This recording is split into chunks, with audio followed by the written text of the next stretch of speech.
정부의 이번 대책이 얼마나 빨리 실현될 수 있을지는 사실상 미지수입니다. 비슷한 내용의 법안조차 수년째 계류 중인 것들이 많아 국회의 지원이 절실한데요. 여야의 의지만 있다면 상반기 내에 일부 법부터 시행될 수 있을 것으로 보입니다. 이승윤 기자가 보도합니다. 처벌 강화와 피해자 보호가 이번 대책의 핵심입니다. 그래서 새로 법 조항을 만들어 처벌 근거로 삼겠다는 게 많습니다. 하지만 들여다보면 딱히 새롭지는 않습니다. 성매매 대상 아동 청소년을 대상이 아닌 피해자로 규정하자는 건 이미 4년 전에 발의된 법안입니다. 의제 강간 연령을 16세 미만으로 하자는 것도 마찬가지. 아동 청소년 이용 음란물을 가지고만 있어도 처벌하자는 건 2017년부터 최근까지 5명의 의원이 발의했습니다.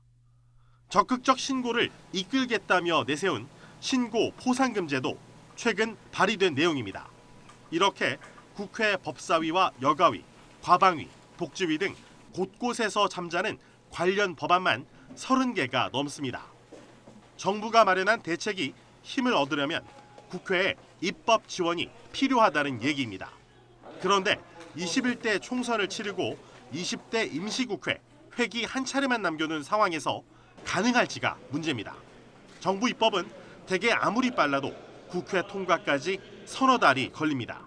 의원 입법도 시간이 걸리기는 마찬가지여서 비슷한 법안을 묶어내곤 하는데 그래도 최종 통과까지는 늘 진통을 겪습니다.